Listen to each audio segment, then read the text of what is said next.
आज ऐसा क्या लेकर आई हूं मैं जो हम सबके काम का। आप में से किस किस का ये क्वेश्चन रहता है, मैम खूब वर्कआउट कर लिया, बहुत बढ़िया न्यूट्रिशन ले रहे हैं, बहुत बढ़िया खाना ले रहे हैं, हम चीट मील नहीं कर रहे हैं, बाकी बॉडी तो सही होती जा रही है, लेकिन ये पेट नहीं कम हो रहा, क्या करें इसका। ये पेट ही अलग से दिखता है, इतना टाइम हो गया मेहनत करते हुए। किस किस के दिमाग में ये क्वेश्चन आता है? लेट मी चेक, किस किस के दिमाग में आता है, हैंड रेज कर सकते हैं ऐसे वाला। कौन ये सोचता है अभी पेट मैडम कम क्यों नहीं होता? के दीपा जी, सुनील जी। अच्छा, बाकी सबका हो गया, बधाई हो फिर तो सबको, सबने पेट कम कर लिया। ओके, सुनीता जी, सरिता देवी जी, जबरदस्त।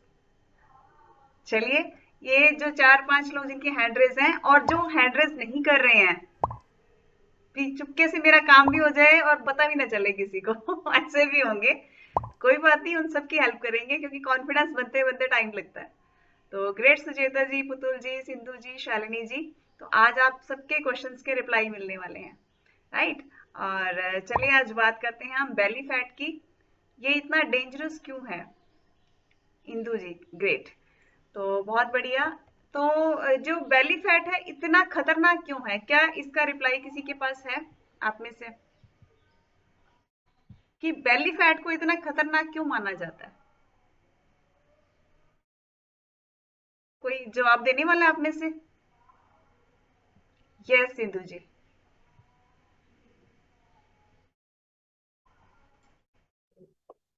हेलो। हाँ जी, हाँ जी। हाँ, राधे राधे मैम। राधे राधे जी। जी मैम, हम बलिया जिला से बोला तनी सिंधु यादव। जी, तो बेली फैट इतना विजयलक्ष्मी। खतरनाक क्यों माना जाता है?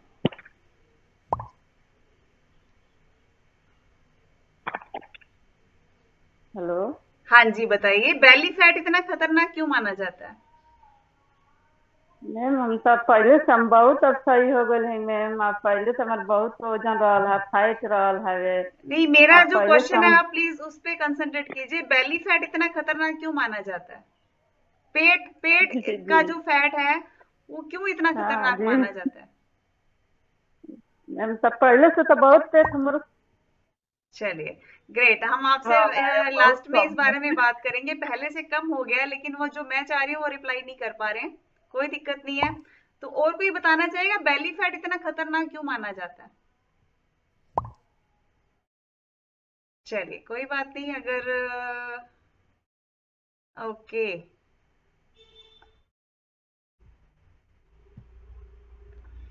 मेरे क्वेश्चन का जवाब देने वाले हैं यस सिंधु जी। जी, मैम जो तो अपना पेट ही नहीं ठीक रहेगा तो अपन बीमारियां लेकर जावांगे, गट सिस्टम होएंगे। Great great. मतलब जो, अगर हमारा पेट ही सही नहीं रहता तो हम बहुत सारी बीमारियों को न्योता देते हैं, राइट, है ना, हाँ बीमारियां जी। यहीं से शुरू होती हैं अगर हमारा पेट सही नहीं है। तो अगर पेट बड़ा हुआ दिखता है इसका मतलब बीमारियों का घर बनने वाले हैं हम लोग। Thank you very much Indu ji, जबरदस्त आपका रिप्लाई। जी। तो आज हम बात इसी पे करने वाले हैं। तो सबसे पहले तो खतरनाक क्यों है, अभी इंदु जी ने जैसे बहुत बढ़िया बताया। बीमारियों का न्योता, कौन सी बीमारियां? जैसे कि जो डायबिटीज का चैलेंज, हार्ट का चैलेंज, इंटरनल जो पेट के आसपास का एरिया है वो हमारा इंटरनल बॉडी पार्ट्स इसमें रहते हैं जो इम्पोर्टेंट वाले हैं, किडनी भी, लंग्स भी, हार्ट, ये सारा जो पार्ट जो है कहीं ना कहीं पेट से रिलेटेड है, राइट। इंटरनल ऑर्गन्स यहाँ निवास करते हैं। अगर हमारा पेट बहुत फूला हुआ है, टमी बढ़ा हुआ है, तो बीमारियों को न्योता मिल जाता है। तो ये बीमारियां ऐसी हैं, बहुत खतरनाक वाली हैं, इनका इलाज इतना आसान नहीं होता, बहुत मेहनत लगती है, फिर भी पता नहीं प्रॉपर पूरा 100% इलाज हो भी पाए कि ना हो पाए, राइट। क्योंकि हम जो ये प्रॉब्लम है वो एक दिन में नहीं आती, तो धीरे धीरे हमारी जो लाइफ स्टाइल है उसकी वजह से ये प्रॉब्लम्स हमारी जनरेट होती हैं, शुरू होती हैं, और ये बढ़ती चली जाती हैं। हमें तो बहुत बाद में अलार्म मिलता है भी हाँ अब इस पे रोक लगा दें। क्या ऐसी चीजें हैं जिस पे ध्यान दिया जाए तो ये बेली फैट को आसानी से हम कम कर सकते हैं, राइट। तो सबसे पहला जो है, हम पेट को रेफ्रिजरेटर ना बनाएं। कैसे? रेफ्रिजरेटर में क्या रखते हैं हम, फ्रिज में क्या रखते हैं, जो चीजें बच जाती हैं वही रखते हैं ना। आटा आज बच गया गूथा हुआ रात को, तो हमने रख के उसमें फ्रिज में रख दिया, कहीं खराब ना हो जाए। सब्जी बच गई वो रख दी, दाल बच गई वो रख दी, फ्रूट्स रख दिए एंड ऑल दैट। मोस्टली क्या होता है, फ्रिज में वही चीजें होती हैं जो हमारी फ्रेश यूज नहीं होती और उसको हम फ्रिज में रख देते हैं। पेट को भी हम कुछ ऐसे ही समझते हैं, राइट। कई बार क्या होता है, माओ के केस में मैं कहूंगी, छोटे बच्चों ने चीज बचा दी तो उसने नहीं खाई, थाली में बीच में छोड़ना नहीं चाहिए, अच्छी बात नहीं होती, अपमान होता है खाने का, तो इसीलिए अंदर चाहे हमारी डाइट कंप्लीट हो चुकी है, हमारा उस टाइम का मील कंप्लीट हो चुका है, फिर भी हम एक्स्ट्रा ले जाते हैं, राइट। तो लेडीज के केस में तो मोस्टली ऐसा ही होता है, थोड़ी सी चीज बच गई, इसको अंदर डाल लो। और बाकी सबके केस में क्या होता है, कई बार क्या है कि या तो हम अंदर डालते ही नहीं, खाना टाइम पर लेते ही नहीं है, या फिर हम पेट भरने के लिए जो दो टाइम का खाना हम एक साथ खा लेते हैं। तो वो भी तो एक रेफ्रिजरेटर वाली बात होगी ना, स्टोर कर रहे हैं हम, राइट। तो सबसे पहला तो हमें काम किस पे करना है, इसको कम करने के लिए फाइबर पे, जो हम आज के टाइम में मोस्टली छोड़ चुके हैं, फाइबर लेना। फाइबर कहाँ से आता है, फ्रूट्स लेते हैं हम, सैलेड लेते हैं ना, और साबुत अनाज लेते हैं, दालें लेते हैं साबुत वाली, तो इन सब से फाइबर आता है, राइट। अगर फाइबर का कंटेंट ऐसा है कि अगर हम 10 ग्राम भी फाइबर लेते हैं एक्स्ट्रा, तो हम कम से कम 4% बेली फैट कम कर सकते हैं, राइट। 10 ग्राम भी हम एक्स्ट्रा ले लेते हैं तो हम 4% तक अपना बेली फैट कम कर सकते हैं। अब हमने काउंट करना है कि पूरे दिन में फाइबर कितना लेते हैं हम, कितना लेना चाहिए। कम से कम 35 ग्राम तो जाना ही चाहिए। और हमारी इंडियन डाइट ऐसी है, खूब सारा ऑयल यूज करते हैं हम खाने में, तो हमें कम से कम 40 ग्राम फाइबर पूरा करना है पूरे दिन में।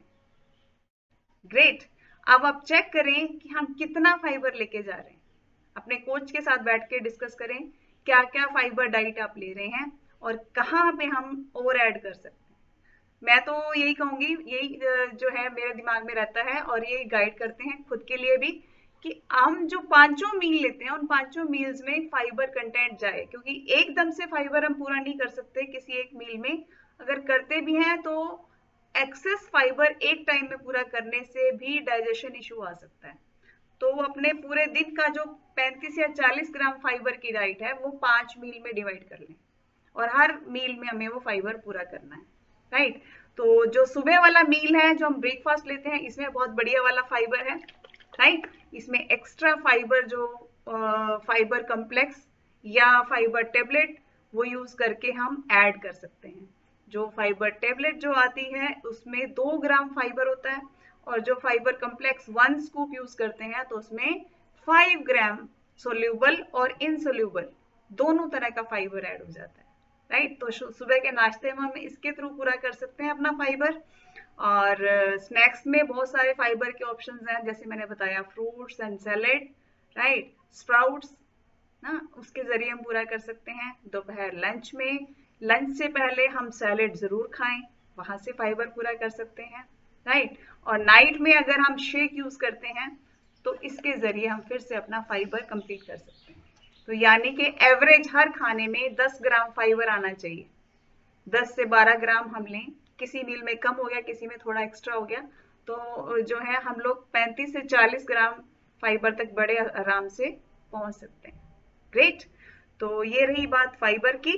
और उसके बाद सेकंड ऑप्शन क्या है हमारा, जो प्रोटीन।